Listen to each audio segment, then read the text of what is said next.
Acho que só a Carol vai saber. Quem mais falou? Ah, Ana Lígia. Ô, gente, o Malik, até quando eu estava escrevendo, eu coloquei esse ilustre desconhecido, porque o Malik é assim.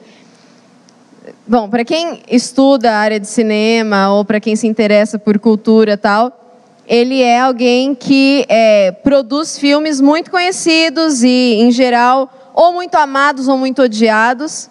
Mas ele é conhecido como diretor, Terrence Malick. É dos Estados Unidos também. Agora, ele detesta com veemência qualquer tipo de exposição. Então, essa foto é uma das únicas que se tem dele. São poucas mesmo. Ele não vai...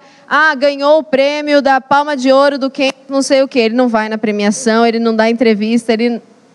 Então, eu vou focar nada na vida pessoal dele, porque eu sei muito pouco. Só sei que ele chegou a estudar filosofia. Depois ele teve uma discussão bravíssima com os orientadores e professores, porque eles queriam que ele levasse para um lado e ele não queria, provavelmente alguma questão até teológica, talvez. Ele é católico. Enfim, e aí ele foi para a área de arte, de produção de cinema. Um dos filmes dele, e aí eu quero ler o que eu já postei hoje no Face, um dos filmes dele que ficaram mais conhecidos foi A Árvore da Vida. Antes tiveram vários... Ele demora muito, então acho que de The Thin Red Line até A Árvore da Vida foram 5, 6 anos de espaço, alguma coisa assim.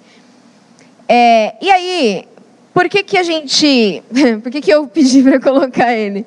Porque me impressiona muito como é que alguém consegue fazer um filme que é passado nos cinemas. E aí eu quero fazer uma distinção, é isso que eu ia falar antes.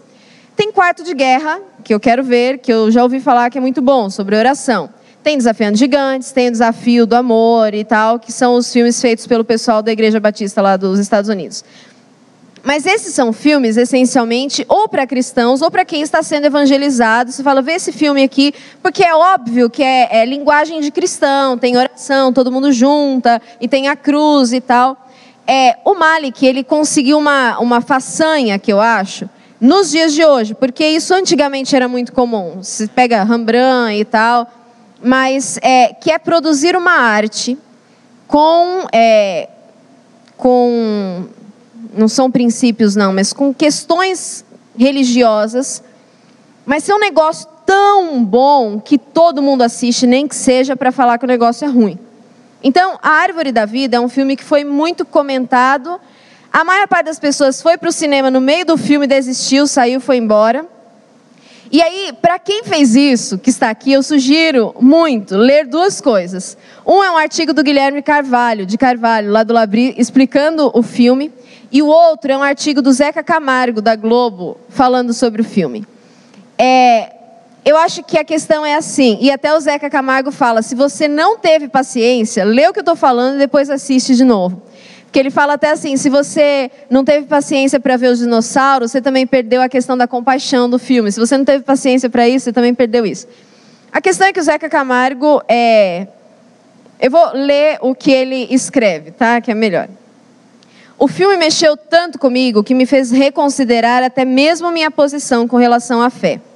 Ela é um pouco complexa e indefinida demais para eu poder dividi-la hoje aqui com você, mas apenas para continuar a discussão, digamos que eu já tinha resolvido que a fé era uma coisa que não faria parte da minha vida. Mas aí chega Malik e me reapresenta a graça divina como o único amor que de fato pode nos salvar. Como não me sentir cutucado com isso? As perguntas que Jack e eventualmente seu pai e sua mãe colocam ao Criador são longe de ser tolas ou simplesmente retóricas. São pontuais e indispensáveis para nos fazer pensar na cena que estamos vendo e nos provocar por muito tempo depois que saímos do cinema. Então, esse é o tipo de obra que, embora você tenha claramente ali pessoas discutindo com Deus, que o filme é basicamente isso, as pessoas, em argumentação contra Deus, ele mexe com quem consegue perceber a história por trás do filme. A Carol falou, pelo amor de Deus, você não vai falar de Amor Pleno? Amor Pleno é um filme mais recente dele, não o mais recente, mas um mais recente, que fala da questão de relacionamentos, que eu descobri recentemente que é semi-autobiográfico o filme. É que eu não gostei do filme, por isso que eu não ia falar dele, mas a Carol gostou e ela acha que os valores ali precisam ser colocados, porque ele questiona essa coisa de relacionamento, como se diz? Descartável, né? Essa coisa de uma pessoa, outra, fidelidade e tal.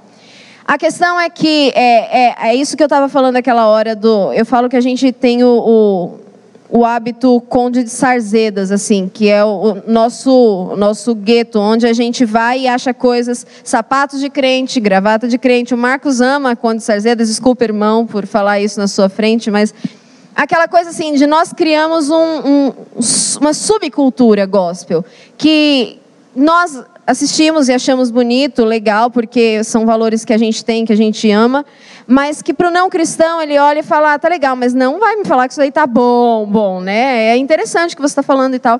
Então acho que o desafio é esse. Como é que alguém consegue produzir um negócio que é tão bom, que todo mundo assiste, todo mundo critica e chega ao ponto de alguns questionarem a sua fé, seus valores e tudo mais. Então, na área de cultura, juntando o Huckmacher, o pessoal da literatura... É engraçado que o Huckmacher nem era artista, né? Ele só era um estudioso da arte. Os cristãos artistas entram em crise direto por conta disso, por conta de valores cristãos em conflito e tal. Mas a nossa ideia aqui foi mostrar um pouco de gente que trabalhou em todas as áreas e que eles produziram coisas a partir da visão cristã. Não é que eles eram bons profissionais e bons cristãos. A profissão deles era diretamente influenciada por toda aquela cosmovisão deles. E segundo, eles eram muito bons naquilo que eles faziam ou fazem. O Malik também está vivo ainda. E eles são reconhecidos. Então, eu digo que o meu sonho é o dia que o pessoal vai olhar e falar, gente, já reparou que tudo que crente faz é muito bom? Tudo que eles fazem, a gente tem que ir lá e assistir, a gente tem que ler, a gente tem que estudar. Tem que ter alguma verdade nisso que eles estão falando. Não é possível que eles produzem coisas tão boas e a gente está certo e eles estão errados. O meu sonho é esse. Não sei se vai acontecer só na glória e tal, mas eu acho que o que eles fizeram é o que a gente tem que buscar também. Teria mais um, mas eu acho que isso serve de fechamento. Seria mais um cientista, a gente já abordou alguns. Eu acho que o recado ficou dado de uma forma bastante clara. Vou voltar num dos pontos só que eu toquei. Se a gente hoje está na posição que a gente está, na cultura que a gente vive, não é por falta de exemplo, não é por falta de gente. Afinal, dizem por aí que os evangélicos são 1/3 da população desse país, apesar de que é um fato bastante contestável, mas não é por falta de exemplo, não é por falta de gente, não é por falta de inteligência, mas é, em boa parte, por falta de vergonha na cara.